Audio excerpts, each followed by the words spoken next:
Watch TVXL.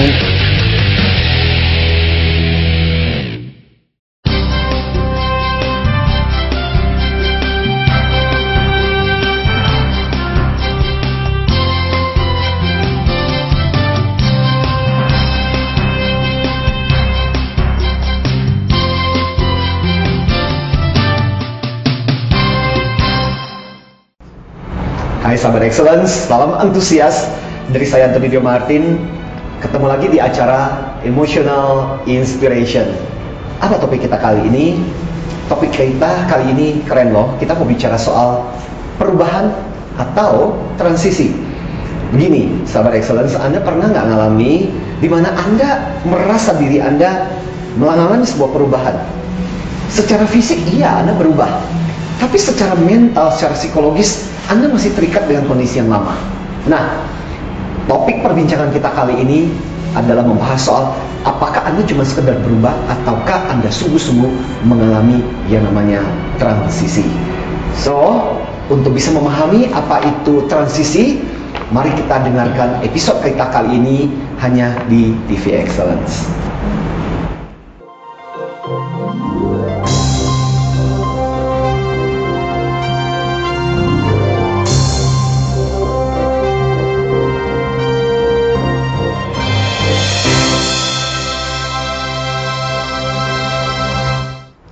Halo sahabat Excellent, jumpa kembali dengan saya Riri Artakusuma di episode kali ini pasti dalam Emotional Inspiration. Masih bersama Anthony Dio Martin, the best EQ trainer kita, dan kita akan membahas satu topik yang hangat sekali, perubahan atau transisi. Bagaimana kita mengenali kedua hal ini? Apakah kita betul-betul sudah melakukan perubahan atau kita masih dalam masa transisi? Nah, kita akan memperbincangkan hal tersebut. Sudah ada Pak Anthony di samping saya. Halo Pak Anthony. Hai. Gimana kabarnya? Salam antusias. Salam antusias juga. Waduh, ya. Makin seger aja. Iya, gitu betul. Ya. Harus dong, harus selalu segar, harus selalu semangat dong ya. Betul sekali. Apa lagi mengalami perubahan? Karena itu yang akan menjadi topik kita, perubahan betul. atau transisi. Pak Tony kenapa sih ingin membahas satu topik mengenai hal ini? Kan katanya yang abadi itu cuma perubahan katanya. Oh, oke. Di dunia ini abadi cuma perubahan. Cie, katanya sih seperti itu. Tapi ya itu, persoalannya adalah kadang-kadang kita tidak bisa membedakan ini perubahan atau transisi. Ya, bahkan banyak orang mencampur adukan istilah perubahan atau transisi. Nah, kali ini sebenarnya saya sangat-sangat tertarik untuk mengajak sahabat Excellence kita untuk melihat, paling nggak merefleksikan dirinya lah, bahwa waktu ketika dia mengalami perubahan, apakah dia juga mengalami transisi? Karena itu sebenarnya adalah dua istilah yang berbeda gitu loh, Mbak Riri dan juga sahabat Excellence gitu. Nah, yuk kita ngobrolin gitu loh. Apa sih beda antara perubahan dan transisi gitu. Perubahan, meskipun banyak orang menggunakan istilah ini, oh berubah. Nah, dalam istilah kita kali ini, berubah itu artinya secara fisik. Misalnya contoh, ketika ada satu benda, saya pindahkan dari A ke B, dikatakan itu berubah. Ya, berpindah dari satu tempat ke tempat lain secara fisik kita pindah. Misalnya dulu ketika kita dari daerah, dari Jogja, dari Bali, kemudian karena penugasan baru harus pindah ke Jakarta, itu berubah. Ya, ketika saya naik kelas dari kelas SMP sekarang SMA, saya berubah. SMA kuliah, saya berubah. Nah, itu perubahan. Transisi adalah sesuatu yang lebih dalam. Ya, transisi adalah sesuatu yang lebih dalam. Mengikuti konsepnya William Bridge yang terkenal. Jadi ada seorang yang mencoba untuk meneliti soal hal ini, namanya William Bridge, dan dia menuliskan sebuah buku yang kemudian menjadi sangat terkenal, judulnya adalah Transition. Ketika dia mengatakan begini, yang terjadi dalam perubahan adalah fisik, tapi transisi itulah sebenarnya yang dibutuhkan sebenarnya. Kenapa? Transisi itu bukan cuma sekedar fisik, tapi juga mental. Nah, salah satu contoh yang menarik tentang transisi dan perubahan ini, saya jadi ingin cerita kepada Anda, sahabat Excellence, yaitu kisah yang terkenal dari seorang tokoh penakluk yang terkenal dari Spanyol, namanya Fernando Cortés. Jadi suatu ketika dikisahkan bagaimana Fernando Cortés adalah salah satu tokoh Spanyol yang sangat terkenal yang kemudian menaklukkan semenanjung Meksiko. Nah, suatu ketika waktu di penjelajahan awalnya dengan kapal-kapalnya, dengan prajuritnya, sampailah mereka di semenanjung Meksiko. Tapi dia menghadapi dilema. Dilemanya adalah mereka akan berhadapan dengan suku-suku Indian yang ganas, liar, dan mungkin dengan kondisi persenjataan perang yang secukupnya. Jadi kemungkinan besar dia akan menghadapi resiko kalau mereka kalah, prajuritnya akan minta untuk pulang gitu. Nah, gimana caranya supaya prajuritnya betul-betul berada hatinya bukan cuma di Meksiko, bukan kembali lagi kalau dia kalah ya sudahlah kembali ke Spanyol gitu. Maka apa yang dia lakukan adalah dia membakar kapal-kapalnya. Dan setelah dia membakar kapal-kapalnya, lantas kemudian dia mengatakan, ya sudah kapalnya sudah terbakar, sekarang kita cuma punya pilihan, kita menang atau kita mati di sini. Nah, dengan demikian hatinya mau nggak mau kan di sana dong bertempur sampai akhirnya kemudian dikatakan Fernando Cortés adalah salah satu orang yang membawa Spanyol menaklukkan semenanjung Meksiko itu. Nah, saya sangat tertarik dengan kisah ini sebenarnya, sahabat Excellence, karena kisah ini menunjukkan Fernando Cortés adalah seorang yang memahami bahwa bisa saja dia membawa prajuritnya secara fisik pindah ke Meksiko. Tapi hatinya itu masih tertabat di Spanyol. Jadi kalau dia tidak membawa jiwa dan raganya berada di sana, percuma. Yang akan terjadi adalah raganya di situ, tapi jiwanya masih kemana-mana. Nah, dalam prakteknya gimana? Dalam prakteknya, jangan-jangan saya sering kali katakan, jangan-jangan Anda juga sering kali mengalami, sahabat Excellence, dan juga mungkin Mbak Riri pernah mengalaminya.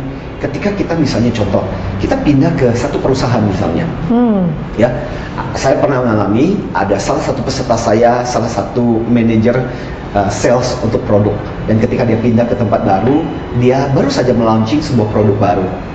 Dan di awal-awal bulan ketika produk launching itu dan gagal, dia selalu mengatakan, coba di tim saya dulu saya punya seperti ini, punya ini dan sebagainya. Jadi kadang-kadang kita menyaksikan dari kalimat-kalimat yang mereka ucapkan, kita bisa melihat bahwa orang-orang ini sudah berada di tempat yang baru, tapi pikirannya itu seolah-olah masih tertambah di tempat yang lama. Gitu. Jadi artinya adalah yang harus dibutuhkan oleh kita adalah bukan cuma sekedar perubahan, tapi bagaimana caranya kita melakukan yang namanya transisi. Gitu. Nah, Pak Antoni, misalkan dalam sebuah perusahaan begitu ya, kita kadang-kadang suka tidak menyadari apakah ini bagian dari perubahan ataupun memang masa-masa transisi. Bagaimana agar kita bisa menyesuaikan diri kita dengan kondisi perusahaan dan mengetahui bahwa ini memang dilakukan perubahan atau ini masa transisi, kemudian kita harus menyesuaikan. Bagaimana Pak Antoni? Jadi sebenarnya intinya gini, perubahan is physical dalam istilah kita. Transisi adalah fisik plus emosional. Nah, sebagai sebuah contoh yang menarik, bagaimana kita bisa tahu, ginilah sebenarnya ukurannya ada di perasaan. Apakah kita masih terus-menerus membanding-bandingkan? Itu yang pertama gitu loh. Kalau kita masih membandingkan, kok kayak yang dulu seperti itu, sekarang kok enggak gitu. Berarti kita perubahan. Ya, saya masih ingat, saya jadi mau curhat ceritanya. Sahabat Excellence boleh ya, saya mau curhat. Saya mengalaminya sendiri waktu ketika saya pindah. Dulu saya bekerja di perusahaan yang kekeluarganya sangat tinggi. Orang merasakan betul-betul itu sebuah keluarga. Ini grup perusahaan yang besar, tapi sense of belonging-nya sangat tinggi, orang sangat nyaman, we know each other, support each other, care each other. Jadi kalau ada yang sakit, bahkan sampai keluarga pun hubungannya sampai kita dekat gitu betul-betul sangat dekat gitu loh, seperti sebuah keluarga. Nah, karena berusaha untuk mencari tantangan baru, akhirnya saya memutuskan keluar. Meskipun keluarnya pun pakai pesta dan sebagainya gitu loh, ya. Dan aduh, kenapa sih mesti pindah dan sebagainya ya. Tapi kan alasan untuk betul-betul karena memang mencari tantangan baru. Akhirnya saya pindah ke perusahaan yang lebih multinasional. Tapi ya itu, memang di sana multinasional sangat berorientasi result gitu. Tapi di sisi lain akibatnya adalah secara kekeluargaan sangat-sangat minim sekali. Jadi apa yang saya rasakan adalah selama 3-4 bulan saya pindah ke perusahaan yang baru, fisik saya sudah di kantor yang baru, tapi mental saya, emosional saya terus-menerus. Bahkan saya masih kontak dengan teman-teman yang lama, bahkan dengan atasan saya. Atasan saya begitu baiknya, dan atasan saya selalu mengatakan, ya sudah, kalau misalnya kamu nggak betah di sana, selalu di sini ada pintu terbuka untuk kamu untuk kembali kok. Oh my God, semakin buat saya untuk berada di tempat yang baru, karena saya akan terus-menerus membandingkan, kok di tempat saya dulu seperti ini, kok sekarang nggak ada sih gitu. Berarti yang saya alami adalah saya berubah. Saya bekerja di tempat yang baru, saya berada di lingkungan yang baru, tapi secara emosional, secara mental, sebenarnya saya masih tertinggal di tempat yang lama. Nah, pertanyaan yang menarik pada kesempatan di episode kita kali ini adalah bicara tentang hal itu. Jangan-jangan yang kita alami adalah perubahan. Jadi kita belum mengalami yang namanya transisi seperti yang dikatakan oleh William Bridge itu. Oke. Nah, ini kita sudah mulai bisa mengidentifikasi ya sahabat Excellent. Sebetulnya apalagi kalau misalkan memang saat ini ada pengalaman pribadi Anda begitu ya yang berkaitan dengan topik yang kita bahas. Jangan-jangan kita bukannya transisi gitu ya, tapi kita mengalami perubahan saja. Ya. Otak kita, pikiran kita, semuanya masih di tempat yang lama. Oke, nanti kita lanjutkan lagi perbincangan mengenai perubahan atau transisi bersama Anthony Dio Martin selepas jeda berikut. Kata Pablo Picasso, salah satu tokoh pelukis kubisme, aliran kubisme yang terkenal, dia bilang begini, untuk bisa memulai sesuatu perubahan yang betul-betul kita harus meninggalkan yang lama.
Sahabat Excellent, kembali lagi bersama saya Riri Artakusuma dan kita masih akan melanjutkan perbincangan mengenai perubahan atau transisi bersama the best EQ trainer kita Anthony Dio Martin. Tadi Pak Anthony sudah menyampaikan banyak gitu ya. Apa itu perubahan dan apa itu transisi? Pak Anthony, ini bagaimana sih Pak Anthony untuk betul-betul kita bisa bertransisi gitu loh. Kalau misalkan mengalami perubahan kan kita masih kebayang-kebayang masa lalu nih gitu, dan kenapa sih sulit sekali orang itu melakukan transisi? Gimana nih Pak Anthony? Sangat wajar sebenarnya kalau kita katakan secara manusiawi, kita akan selalu bernostalgia, apalagi ke nostalgianya yang manis-manis. Terkenal lah dengan pacar lama gitu kan, terus membandingkan dengan pacar baru dibandingkan pacar yang saya dulu, kenapa sih orangnya sebar itu?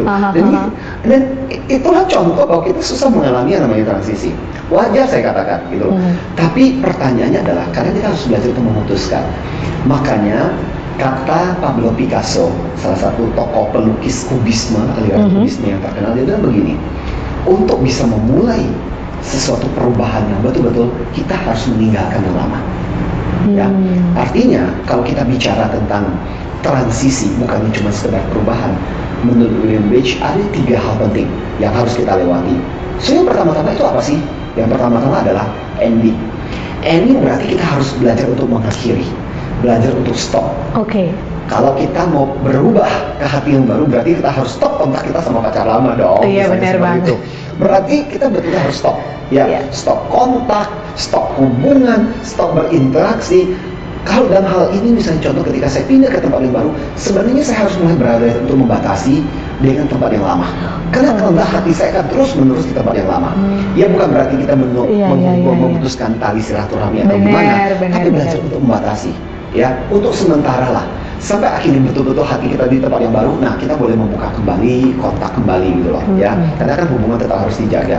Jadi harus mengakhiri mindset kita yang lama, cara kita yang lalu, proses kerja kita. Jangan terus-menerus membandingkan, kenapa yang dulu seperti itu. Stop deh, please deh, stop gitu loh. Kita harus ending proses itu.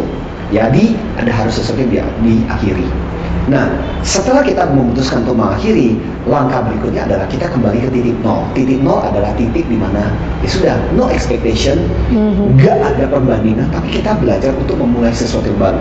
Ya, ibaratnya adalah kalau orang, saya membandingkan itu seperti kayak orang ditaruh di tanah yang baru, ya, bertransmigrasi, tapi kemudian tidak dikasih tempat dan tidak dikasih bangunan, dan dia harus memulai dari nol. Jadi segala sesuatunya dimulai lagi, tidak membanding-bandingkan. Nah, itulah yang disebut dengan zona netral, ya, zona kosong, zona di mana kita betul-betul memulai lagi dari nol. Ya, itu adalah tahapan di mana kita tidak membanding-bandingkan.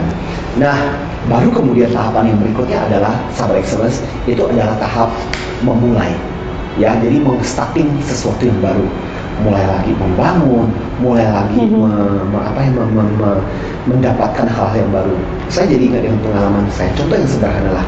Pernah nggak Sahabat Excellence Anda mengalami tiba-tiba handphone Anda misalnya datanya terhapus?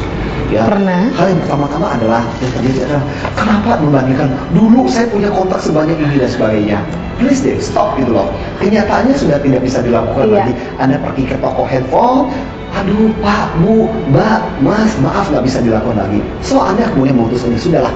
Nah itu proses yang disebut dengan ending. Netral, ya sudahlah, udah kosong melompong begitu. Jadi belajar menerima. Nah, startingnya adalah, kita mulai kembalikan lagi kontak siapa yang bisa dihubungi dan sebagainya. Nah, itu adalah proses starting lagi. Jadi yang namanya transisi harus meliputi 3 hal tersebut. Mulai dari ada ending, zona netral, dan kemudian zona berikutnya adalah bagaimana caranya kita memulai sesuatu yang baru. Pak Antoni, apa bedanya ketika kita melakukan sebuah perubahan gitu ya, dan kemudian kalau misalkan tadi Pak Antoni bilang wajar aja sih ya kalau masih keingetan yang lama-lama, entah itu tempat kerja kita yang lama karena kita sudah nyaman segala macam. Ini bisa dikatakan dengan comfort zone? Ya, betul. Nah, salah satu yang membuat kenapa kita susah untuk berpindah dalam arti transisi adalah karena comfort zone. Kita sudah nyaman, kita sudah enak. Wajar, makanya saya katakan kita akan terus-menerus membandingkan dengan zona nyaman kita. Kan nggak enak dong untuk memulai sesuatu yang baru. Karena sesuatu yang baru selalu mensyaratkan kita untuk tidak tahu apa-apa, harus belajar lagi, harus capek lagi, harus bangun lagi, harus mulai buka buku lagi, harus berkenalan lagi, harus berusaha lagi. Biasanya orang punya kecenderungan untuk malas kan, untuk melakukan hal seperti itu. Karena harus memulai lagi sesuatu yang baru. Nah, itu yang bikin malas.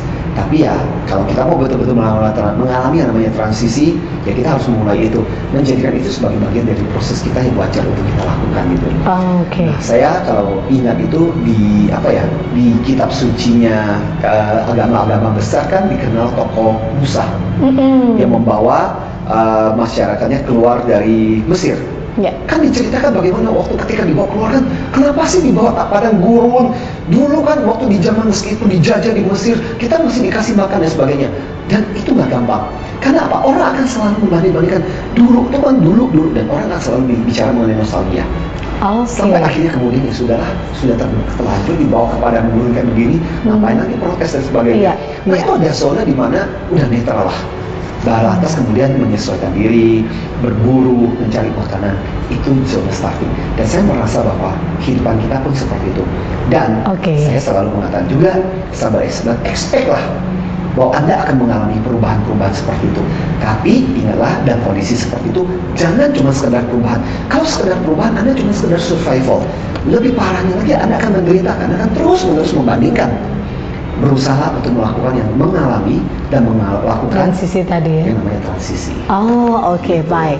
Sahabat Excellent, kita masih akan lanjutkan perbincangan bersama Pak Antoni Dio Martin seputar perubahan atau transisi. Sudah tahu kan ya, kalau kita masih terkenang-kenang yang lama, comfort zone punya tuh ya pasti. Tapi walaupun begitu itu tidak masalah, asal jangan berlarut-larut begitu ya. Nanti kita akan lanjutkan kembali perbincangan kita, sahabat Excellent, bersama Antoni Dio Martin selepas yang satu ini. Tapi bagaimana kita bisa mengidentifikasi agar organisasi itu, sebuah organisasi, sebuah perusahaan, tidak hanya sekedar melakukan perubahan, tapi betul-betul transisi, Pak Antoni? Nah, itu sebabnya ada beberapa hal yang bisa dilakukan sih.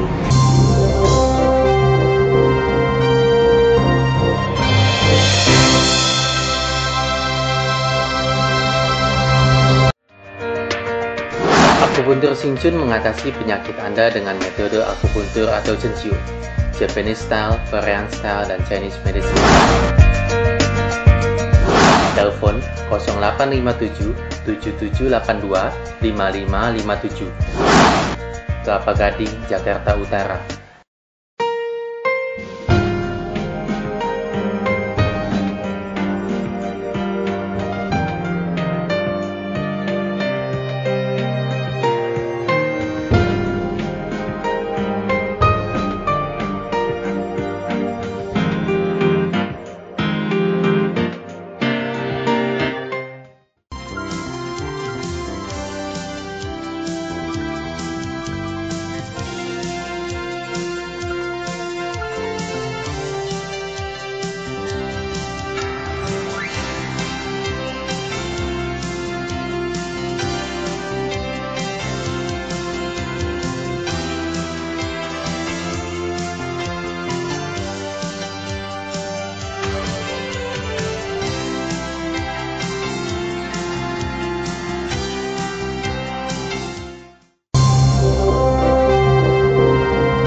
adalah hal yang wajar sahabat Excellent ketika kita melakukan sebuah perubahan kemudian masih terkenang-kenang hal atau memori yang lama yang pernah kita lakukan sebelumnya.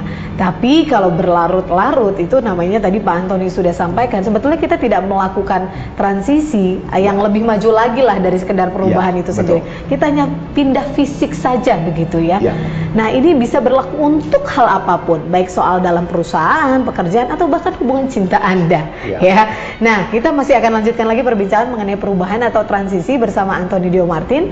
Nah, sekarang kita mau tahu nih Pak Antoni, kalau memang tadi kan Pak Antoni sudah menyampaikan kenapa sih kan agak-agak sulit gitu ya untuk melakukan transisi.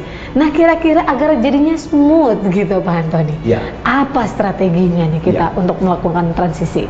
Ada dua hal paling penting sebenarnya, paling enggak. Satu adalah keputusan itu harus keputusan yang datang dari diri kita. Dan betul-betul keputusan bulat gitu tekadnya harus betul-betul bahwa ya saya betul-betul mau berubah di tempat yang baru, bukan cuma sekedar berubah dan melakukan transisi. Misalnya contoh gini, ketika seorang anak memutuskan untuk keluar dari rumahnya, pindah ke kota lain untuk kuliah atau untuk bekerja misalnya. Nah, kecenderungan yang terjadi adalah masalahnya seperti kata Mbak Riri tadi, karena comfort zone kan enak, tinggal bersama keluarga, makan disediakan, pakaian dicuciin, segala sesuatu disiapin. Di tempat yang baru mesti ngekos lah, mesti ngurus diri sendiri. Aduh, coba saya di rumah yang dulu. Aduh, coba saya di rumah ada papi, ada mami, ada orang tua, ada bunda, ada ayah mengurus saya. Dan kita akan terus-menerus. Kalau seperti itu bisa bertahun-tahun loh. Orang tidak mengalami yang namanya transisi. Ya, artinya adalah keputusan kita harus bulat bahwa ya, saya mau bukan cuma sekedar berubah, tapi saya berpindah dan mengalami transisi di tempat yang baru. Artinya apa? Secara fisik, secara emosional kita sudah menyiapkan diri kita di tempat yang baru. Ya sudah, memang lingkungan di sini tidak disediakan, tidak digampang, tidak dengan begitu mudahnya. Ya sudah, saya berusaha untuk berdamai dengan kondisi di sini. Jadi yang pertama adalah keputusan. Yang kedua adalah secara emosional kita harus berpindah. Saya kembali ke pengalaman saya. Tahu nggak sahabat Excellence, jadi Mbak Riri waktu ketika saya pindah ke perusahaan yang baru, kan saya terus-menerus membandingkan berbulan-bulan, 3 bulan lebih. Dan itu cukup lama. Akhirnya kemudian saya sadar, ini nggak bisa. Kalau saya terus-menerus merasakan yang seperti itu, berarti kan sebenarnya kena ngapain saya pindah ke tempat yang baru? Akhirnya saya memutuskan, seperti yang saya katakan tadi, lantas secara emosional, saya mulai pindahkan. Saya mulai terlibat dan saya mulai mencoba mencari sisi-sisi yang positif di tempat yang baru. Akhirnya, tahu nggak sahabat Excellence, memang saya nggak lama di perusahaan yang kedua ini, karena kemudian saya memutuskan untuk mulai berwirausaha. Tapi pada waktu ketika saya mencoba untuk memutuskan dan berusaha untuk melihat sisi-sisi yang positif dan secara emosional saya juga bawa ke tempat yang baru, saya menemukan bahwa ternyata memang dari sisi kekeluargaan tidak terlalu tinggi, tapi ada sisi positif yang lainnya. Selama ini saya jadi buta bahwa sebenarnya ada banyak wawasan, pengetahuan, ilmu yang sangat baru, yang sangat banyak yang bisa saya peroleh di situ. Tapi masalahnya adalah mata saya sudah terbutakan karena saya terus-menerus membandingkan dengan yang lama. Nah, itu jadi sebuah pembelajaran juga buat kita, bahwa pada saat ketika kita tidak mengalami yang transisi, kita akan terus-menerus membandingkan, mata kita menjadi tertutup, kita jadi cuma melihat hal-hal yang negatif di tempat yang baru. Contoh transmigrasi misalnya. Dari Jawa, karena kondisi susah, gunung berapi dan sebagainya, misalnya katakanlah dipindahkan misalnya di tempat yang baru, coba di Jawa, coba di tempat ini, coba dan sebagainya. Kan kalau selama ini terus menerus tidak berani untuk memutuskan, ya sudah, saya sudah pindah ke tempat baru, hal positif apa? Mungkin masyarakatnya, peluangnya dan sebagainya dibandingkan di Jawa, mungkin yang lebih bagus yang sekarang loh dibandingkan yang dulu. Tapi karena kita terus menerus sudah pikiran kita sudah terpatok dengan hal yang lama. Jadi yang baru kita nggak melihat yang positif. Padahal mungkin yang positif memberikan peluang yang jauh lebih banyak dibandingkan yang dulu. Oke, Pak Antoni, ini menarik kalau untuk sekedar perubahan ataupun transisi pada diri kita sendiri, mungkin bebannya tidak terlalu besar begitu ya, karena apapun semuanya keputusan pada diri kita sendiri. Tapi bagaimana kita bisa mengidentifikasi agar organisasi itu, sebuah organisasi, sebuah perusahaan tidak hanya sekedar melakukan perubahan, tapi betul-betul transisi, Pak Antoni. Iya. Nah, itu sebabnya ada beberapa hal yang bisa dilakukan sih. Entah dengan mencoba melakukan secara incremental gitu. Jadi perubahannya jangan dilakukan secara mendadak gitu. Nah, di beberapa organisasi atau perusahaan yang misalnya mengalami merger dan sebagainya, salah satu cara untuk melakukan transisi adalah dengan perlahan-lahan. Kita menyebutnya incremental. Incremental itu perlahan-lahan diperkenalkan. Setahap, nggak usah lah, jangan cepat-cepat langsung berubah. Karena biasanya orang shock. Dan biasanya orang shock, orang akan resisten. Orang tidak akan menerima. Gimana sih perlahan-lahan ya. Lantas kemudian akhirnya, tahu-tahu orang sudah tiba di tempat yang baru. Makanya orang menyebutnya sebagai marathon effect. Di marathon itu kan kita berlari sekencang-kencang. Perlahan-lahan. Ya perlahan-lahan. Tahu-tahu bahkan sambil menikmati, tahu-tahu kita udah bisa berpuluh-puluh kilometer ya, gitu ya, sudah sampai di tujuan yang baru. Itu yang disebut dengan proses incremental. Tapi kadang-kadang ada juga yang memang nekat gitu. Ya, organisasi memang kadang-kadang untuk yang satu ini dibutuhkan seorang figur pemimpin yang sangat-sangat kuat, tegas untuk mengatakan, yuk kita berubah. Contoh paling menarik adalah ketika GE, General Electric, Cyber Excellence mengalami perubahan. Ada Jack Welch tokohnya. Ketika dia masuk dan memang menjungkir balikan, dan ketika dia mengatakan, oke, organisasi kita ya nggak terlalu buruk, bagus juga nggak bagus, so-so lah. Tapi mari kita membuat sebuah perubahan drastis. Caranya adalah mulai sekarang semua bisnis yang nggak nomor 1 atau nggak nomor 2 kita tutup saja. Dan itu membuat orang shock, membuat orang kaget. Banyak orang yang tidak suka, tapi di sisi lain banyak yang mengacungkan jempol kepada dia karena justru dia membawa pertumbuhan yang sangat luar biasa untuk General Electric. Jadi incremental atau yang sesuatu yang revolusioner. Gimana tapi caranya dua-duanya kita bisa, itu tidak masalah ya Pak? Tidak masalah, asal kita bisa mengerti kultur dan situasinya gitu. Ya, dan pada waktu ketika memperkenalkan memang butuh ibaratnya kesetiaan sih untuk terus-menerus melihat bahwa di tempat yang baru itu ibarat saya adalah promised land, tanah yang dijanjikan. Apa yang kita bisa janjikan, impi apa, hal-hal apa, impian apa yang bisa diberikan, dan itu akan terus-menerus fokus di sana. Karena kalau enggak, orang akan fokus yang lama Fernando terus Cortez gitu. Dengan tentaranya nggak akan bisa mendapatkan Meksiko kalau terus-menerus dia tidak menggambarkan di tanah yang baru kita akan mendapatkan emas, kita akan mendapatkan. Jadi sebagai seorang pemimpin pun di dalam organisasi kita harus memperkenalkan itu bahwa memang di tempat sekarang kondisinya buruk dan sebagainya. Tapi jangan mengeluh dong. Ada kok harapan-harapan yang jauh lebih baik yang menanti kamu di depannya gitu loh. Baik. Gitu. Itu tadi juga bisa menjadi sebuah kesimpulan untuk kita semua sahabat excellent bahwa sebetulnya apapun tidak sulit begitu ya. Dan seperti yang tadi kalau misalkan Pak Antoni bilang, bagi sebuah organisasi mau melakukan secara perlahan-lahan ataupun secara revolusioner, itunya dua-dua itu tidak menjadi masalah. Betul. Ya, tinggal bagaimana kultur kemudian seorang pemimpin menjanjikan begitu ya, dan sebenarnya sih membuat tenang juga penting ya Pak Antoni, karyawan-karyawannya, supaya nggak perubahan itu tidak menimbulkan gejolak, konflik gitu ya. Baik Pak Antoni, terima kasih banyak. Sama-sama. Anyway, kita sudah banyak mengetahui mengenai perubahan ataupun transisi begitu ya. Semoga Anda kalau misalkan saat ini sahabat excellent sedang mengalami entah itu transisi mungkin begitu ya, galau karena perubahan gitu. Galau karena perubahan, tapi setelah Anda menyaksikan Emotional Inspiration kali ini, Anda membawa satu enlightenment baru gitu dan pencerahan baru bahwa ini yang harus saya lakukan begitu. Baik sahabat excellent, terima kasih banyak Anda sudah bersama kami menyaksikan Emotional Inspiration episode kali ini. Dan akhirnya saya Riri Artakusuma dan saya Antoni Dio Martin. Strive for excellence.